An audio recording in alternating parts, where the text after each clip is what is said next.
सिद्धेश्वरी ने खाना बनाने के बाद चूल्हे को बुझा दिया और दोनों घुटनों के बीच सिर रखकर शायद पैर की उंगलियां या जमीन पर चलते चींटे चींटियों को देखने लगी। अचानक उसे मालूम हुआ कि बहुत देर से उसे प्यास लगी है। वो मतवाले की तरह उठी और गगरे से लोटा भर पानी लेकर गट गट चढ़ा गई। खाली पानी उसके कलेजे में लग गया और वह हाय राम कहकर वहीं जमीन पर लेट गई। आधे घंटे तक वहीं उसी तरह पड़ी रहने के बाद उसके जी में जी आया। वो बैठ गई, आंखों को मल मल कर इधर उधर देखा और फिर उसकी दृष्टि ओसारे में अध टूटे खटोले पर सोए अपने 6 वर्षीय लड़के प्रमोद पर जम गई। लड़का नंग धड़ंग पड़ा था। उसके गले तथा छाती की हड्डियां साफ दिखाई देती थी।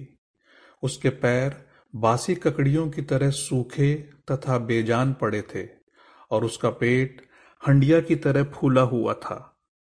उसका मुख खुला था और उस पर अनगिनत मक्खियां उड़ रही थी। वो उठी, बच्चे के मुंह पर अपना एक फटा गंदा ब्लाउज डाल दिया और एक आध मिनट सुन्न खड़ी रहने के बाद बाहर दरवाजे पर जाकर किवाड़ की आड़ से गली निहारने लगी। 12 बज चुके थे। धूप अत्यंत तेज थी और कभी एक दो व्यक्ति सर पर तौलिया या गमछा रखे हुए या मजबूती से छाता ताने हुए फुर्ती के साथ लपकते हुए सामने से गुजर जाते। 10-15 मिनट तक वो उसी तरह खड़ी रही। फिर उसके चेहरे पर व्यग्रता फैल गई और उसने आसमान तथा कड़ी धूप की ओर चिंता से देखा। एक दो क्षण के बाद उसने सर को किवाड़ से काफी आगे बढ़ाकर गली की छोर की तरफ निहारा तो उसका बड़ा लड़का रामचंद्र धीरे धीरे घर की ओर सरकता नजर आया। उसने फुर्ती से एक लोटा पानी ओसारे की चौकी के पास नीचे रख दिया और चौके में जाकर खाने के स्थान को जल्दी जल्दी पानी से लीपने पोतने लगी। वहां पीढ़ा रखकर उसने सिर को दरवाजे की ओर घुमाया ही था कि रामचंद्र ने अंदर कदम रखा। रामचंद्र आकर धम से चौकी पर बैठ गया और फिर वहीं बेजान सा लेट गया। उसका मुंह लाल तथा चढ़ा हुआ था। उसके बाल अस्त व्यस्त थे और उसके फटे पुराने जूतों पर गर्द जमी हुई थी। सिद्धेश्वरी की पहले हिम्मत नहीं हुई कि उसके पास आए और वहीं से वो भयभीत हिरनी की भांति सिर उचका घुमाकर बेटे को व्यग्रता से निहारती रही।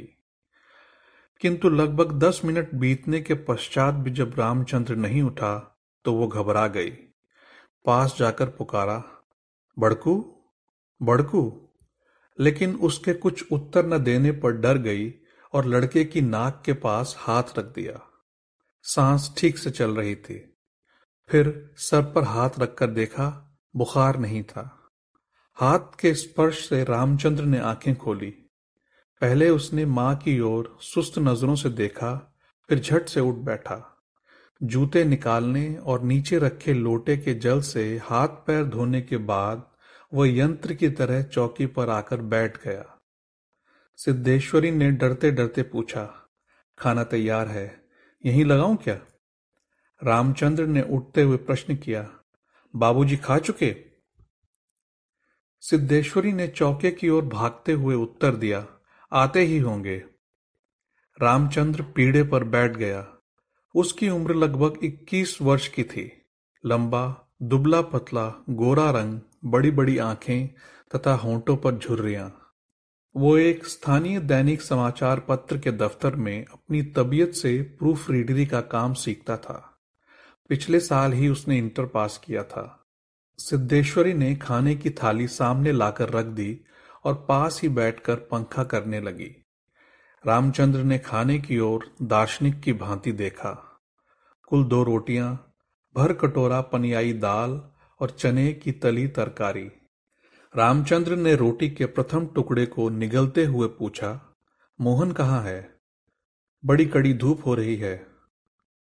मोहन सिद्धेश्वरी का मंझला लड़का था। उसकी उम्र 18 वर्ष थी और वह इस साल हाई स्कूल का प्राइवेट इम्तिहान देने की तैयारी कर रहा था। वो न मालूम कब से घर से गायब था और सिद्धेश्वरी को स्वयं पता नहीं था कि वो कहाँ गया है। किंतु सच बोलने की उसकी तबीयत नहीं हुई और झूठ मूठ उसने कहा, किसी लड़के के यहाँ पढ़ने गया है, आता ही होगा। दिमाग का बड़ा तेज है और उसकी तबीयत 24 घंटे पढ़ने में ही लगी रहती है। हमेशा उसी की बात करता है। रामचंद्र ने कुछ नहीं कहा। एक टुकड़ा मुंह में रखकर भरा गिलास पानी पी गया, फिर खाने लग गया। वो काफी छोटे छोटे टुकड़े तोड़कर उन्हें धीरे धीरे चबा रहा था। सिद्धेश्वरी भय तथा आतंक से अपने बेटे को एकटक निहार रही थी। कुछ क्षण बीतने के बाद डरते डरते उसने पूछा, वहां कुछ हुआ क्या? रामचंद्र ने अपनी बड़ी बड़ी भावहीन आंखों से अपनी मां को देखा, फिर नीचा सर करके कुछ रुखाई से बोला, समय आने पर सब ठीक हो जाएगा। सिद्धेश्वरी चुप रही। धूप और तेज होती जा रही थी। छोटे आंगन के ऊपर आसमान में बादल के एक दो टुकड़े पाल की नाव की तरह तैर रहे थे। बाहर की गली से गुजरते हुए एक खड़खड़िया इक्के की आवाज आ रही थी और खटोले पर सोए बालक की सांस का खर खर शब्द सुनाई दे रहा था। रामचंद्र ने अचानक चुप्पी को भंग करते हुए पूछा, प्रमोद खा चुका? सिद्धेश्वरी ने प्रमोद की तरफ देखते हुए उदास स्वर में उत्तर दिया, हाँ, खा चुका। रोया तो नहीं था? सिद्धेश्वरी फिर झूठ बोल गई, आज तो सचमुच नहीं रोया, बड़ा ही होशियार हो गया है। कहता था बड़का भैया के यहां जाऊंगा। ऐसा लड़का। पर वह आगे कुछ बोल न सकी, जैसे उसके गले में कुछ अटक गया। कल प्रमोद ने रेवड़ी खाने की जिद पकड़ ली थी और उसके लिए 1.5 घंटे तक रोने के बाद सोया था। रामचंद्र ने कुछ आश्चर्य के साथ अपनी मां की ओर देखा और फिर सिर नीचा करके कुछ तेजी से खाने लगा। थाली में जब रोटी का केवल एक टुकड़ा शेष रह गया था तो सिद्धेश्वरी ने उठने का उपक्रम करते हुए प्रश्न किया, एक रोटी और लाती हूं। रामचंद्र ने हाथ से मना करते हुए हड़बड़ाकर बोला, नहीं नहीं, जरा भी नहीं, मेरा पेट पहले ही भर चुका है, मैं तो ये छोड़ने ही वाला हूं, बस अब नहीं। सिद्धेश्वरी ने जिद की, अच्छा आधी ही सही। रामचंद्र बिगड़ उठा, अधिक खिलाकर बीमार कर डालने की तबीयत है क्या? तुम लोग जरा भी नहीं सोचती हो, बस अपनी जिद। भूख रहती तो क्या ले नहीं लेता? सिद्धेश्वरी जहां की तहां बैठी रह गई। रामचंद्र ने थाली में बचे टुकड़े से हाथ खींच लिया और लोटे की ओर देखते हुए कहा, मां, पानी लाओ। सिद्धेश्वरी लोटा लेकर पानी लेने चली गई। रामचंद्र ने कटोरे को उंगलियों से बजाया, फिर हाथ को थाली में रख दिया। एक दो क्षण बाद रोटी के टुकड़े को धीरे से हाथ से उठाकर आंख से निहारा और अंत में इधर उधर देखने के बाद टुकड़े को मुंह में इस सरलता से रख लिया जैसे वह भोजन का ग्रास नहीं, पान का बीड़ा हो। मंझला लड़का मोहन आते ही हाथ पैर धोकर पीढ़े पर बैठ गया। वो कुछ सांवला था और उसकी आंखें छोटी थी। उसके चेहरे पर चेचक के दाग थे। वह अपने भाई ही की तरह दुबला पतला था, किंतु उतना लंबा न था। वह उम्र की अपेक्षा कहीं अधिक गंभीर और उदास दिखाई पड़ रहा था। सिद्धेश्वरी ने उसके सामने थाली रखते हुए प्रश्न किया, कहाँ रह गए थे बेटा? भैया पूछ रहा था। मोहन ने रोटी के एक बड़े ग्रास को निगलने की कोशिश करते हुए अस्वाभाविक मोटे स्वर में जवाब दिया, कहीं तो नहीं गया था, यहीं पर था। सिद्धेश्वरी वहीं बैठकर पंखा डुलाती हुई इस तरह बोली जैसे स्वप्न में बड़बड़ा रही हो। बड़का तुम्हारी बड़ी तारीफ कर रहा था, कह रहा था मोहन बड़ा दिमागी होगा, उसकी तबीयत 24 घंटे पढ़ने में ही लगी रहती है। यह कहकर उसने अपने मंझले लड़के की ओर इस तरह देखा जैसे उसने कोई चोरी की हो। मोहन अपनी मां की ओर देखकर फीकी हंसी हंस पड़ा और फिर खाने में जुट गया। वो परोसी गई 2 रोटियों में से एक रोटी, कटोरे की 3/4 दाल तथा अधिकांश तरकारी साफ कर चुका था। सिद्धेश्वरी की समझ में नहीं आया कि वह क्या करे। इन दोनों लड़कों से उसे बहुत डर लगता था। अचानक उसकी आंखें भर आई। वो दूसरी ओर देखने लगी। थोड़ी देर बाद उसने मोहन की ओर मुंह फेरा तो लड़का लगभग खाना समाप्त कर चुका था। सिद्धेश्वरी ने चौंकते हुए पूछा, एक रोटी देती हूं। मोहन ने रसोई की ओर रहस्यमयी नेत्रों से देखा, फिर सुस्त स्वर में बोला, नहीं। सिद्धेश्वरी ने गिड़गिड़ाते हुए कहा, नहीं बेटा, मेरी कसम, थोड़ी ही ले लो, तुम्हारे भैया ने एक रोटी ली थी। मोहन ने अपनी मां को गौर से देखा, फिर धीरे धीरे इस तरह उत्तर दिया जैसे कोई शिक्षक अपने शिष्य को समझाता है, नहीं रे, बस अव्वल तो अब भूख नहीं, फिर रोटियां तूने ऐसी बनाई कि खाई नहीं जाती, न मालूम कैसी लग रही हैं। खैर, अगर तू चाहती ही है तो कटोरे में थोड़ी दाल दे दे, दाल बड़ी अच्छी बनी है। सिद्धेश्वरी से कुछ कहते न बना और उसने कटोरे को दाल से भर दिया। मोहन कटोरे को मुंह लगाकर सुड़-सुड़ पी रहा था कि मुंशी चंद्रिका प्रसाद जूतों को खसखस घसीटते हुए आए और राम का नाम लेकर चौकी पर बैठ गए। सिद्धेश्वरी ने माथे पर साड़ी को कुछ नीचे खिसका लिया और मोहन दाल को एक सांस में पीकर तथा पानी के लोटे को हाथ में लेकर तेजी से बाहर चला गया। 2 रोटियां, कटोरा भर दाल, चने की तली तरकारी।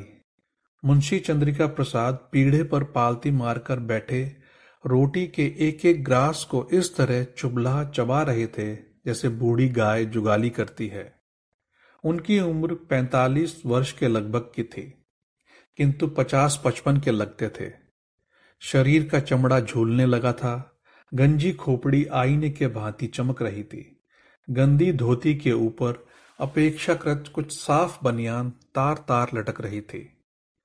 मुंशी जी ने कटोरे को हाथ में लेकर दाल को थोड़ा सुड़कते हुए पूछा, बड़का दिखाई नहीं दे रहा? सिद्धेश्वरी की समझ में नहीं आ रहा था कि उसके दिल में क्या हो गया है, जैसे कुछ काट रहा हो। पंखे को जरा और जोर से घुमाती हुई बोली, अभी अभी खाकर काम पर गया है, कह रहा था कुछ दिनों में नौकरी लग जाएगी। हमेशा बाबूजी बाबूजी किए रहता है। बोला, बाबूजी देवता के समान है। मुंशी जी के चेहरे पर चमक आ गई। शर्माते हुए पूछा, क्या कहता था, बाबूजी देवता के समान है? बड़ा पागल है। सिद्धेश्वरी पर जैसे नशा चढ़ गया।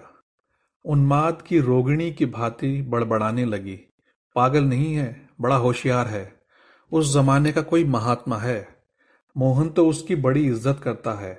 आज कह रहा था कि भैया की शहर में बड़ी इज्जत होती है, पढ़ने लिखने वालों में बड़ा आदर होता है, और बड़का तो छोटे भाइयों पर जान देता है।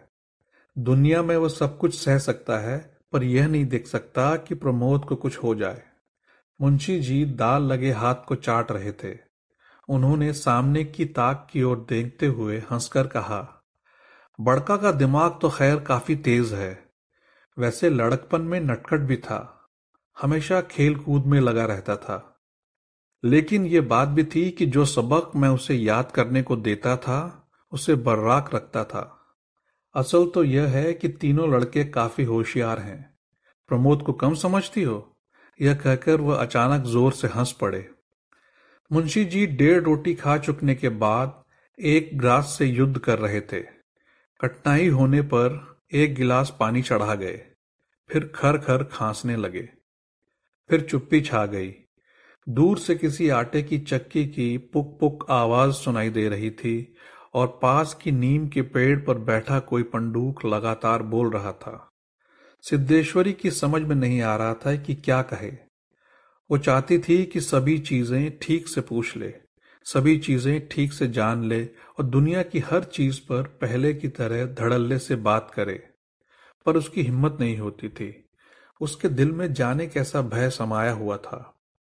अब मुंशी जी इस तरह चुपचाप दुबके हुए खा रहे थे जैसे पिछले 2 दिनों से मौन व्रत धारण कर रखा हो और उसको कहीं जाकर आज शाम को तोड़ने वाले हों। सिद्धेश्वरी से जैसे नहीं रहा गया। बोली, मालूम होता है अब बारिश नहीं होगी। मुंशी जी ने एक क्षण के लिए इधर उधर देखा, फिर निर्विकार स्वर में राय दी, मक्खियां बहुत हो गई हैं। सिद्धेश्वरी ने उत्सुकता प्रकट की, फूफा जी बीमार हैं, कोई समाचार नहीं आया? मुंशी जी ने चने के दानों की ओर इस दिलचस्पी से दृष्टिपात किया जैसे उनसे बातचीत करने वाले हों। फिर सूचना दी, गंगा शरण बाबू की लड़की की शादी तय हो गई। लड़का एमए पास है। सिद्धेश्वरी हठात चुप हो गई। मुंशी जी भी आगे कुछ नहीं बोले। उनका खाना समाप्त हो गया था और वो थाली में बचे कुचे दानों को बंदर की तरह बीन रहे थे। सिद्धेश्वरी ने पूछा, बड़का की कसम, एक रोटी देती हूं, अभी बहुत सी है। मुंशी जी ने पत्नी की ओर अपराधी के समान तथा रसोई की ओर कनखी से देखा। तत्पश्चात किसी घुटे उस्ताद की भांति बोले, रोटी रहने दो, पेट काफी भर चुका है। अन्न और नमकीन चीजों से तबीयत ऊब गई है। तुमने व्यर्थ में कसम धरा दी। खैर, कसम रखने के लिए ले रहा हूं। गुड़ होगा क्या? सिद्धेश्वरी ने बताया कि हंडिया में थोड़ा सा गुड़ है। मुंशी जी ने उत्साह के साथ कहा, तो थोड़े गुड़ का ठंडा रस बनाओ, पीऊंगा। तुम्हारी कसम भी रह जाएगी, जायका भी बदल जाएगा, साथ ही साथ हाजमा भी दुरुस्त होगा। हाँ, रोटी खाते खाते नाक में दम आ गया है। यह कहकर वे ठहाका मारकर हंस पड़े। मुंशी जी से निपटने के पश्चात सिद्धेश्वरी उनकी जूठी थाली लेकर चौके की जमीन पर बैठ गई। बटलोई की दाल को कटोरे में उड़ेल दिया। वो पूरा भरा नहीं। छिपुली में थोड़ी सी चने की तरकारी बची थी, उसे पास खींच लिया। रोटियों की थाली को भी पास खींच लिया। उसमें केवल एक रोटी बची थी। मोटी, भद्दी और जली उस रोटी को वह जूठी थाली में रखने ही जा रही थी कि अचानक उसका ध्यान ओसारे में सोए प्रमोद की ओर आकर्षित हो गया। उसने लड़के को कुछ देर तक एकटक देखा, फिर एक रोटी को दो बराबर टुकड़ों में विभाजित कर दिया। एक टुकड़े को तो अलग रख दिया और दूसरे टुकड़े को अपनी जूठी थाली में रख दिया। तदुपरांत एक लोटा पानी लेकर खाने बैठ गई। उसने पहला ग्रास मुंह में रखा और तब न मालूम कहां से उसकी आंखों से टप टप आंसू चूने लगे। सारा घर मक्खियों से भन भन कर रहा था। आंगन की अलगनी पर एक गंदी साड़ी टंगी थी जिसमें पैबंद लगे हुए थे। दोनों बड़े लड़कों का कहीं पता न था। बाहर की कोठरी में मुंशी जी औंधे मुंह होकर निश्चिंता के साथ सो रहे थे। जैसे 1.5 महीने पूर्व मकान किराया नियंत्रण विभाग की क्लर्की से उनकी छटनी न हुई हो और शाम को उनको काम की तलाश में कहीं जाना न हो।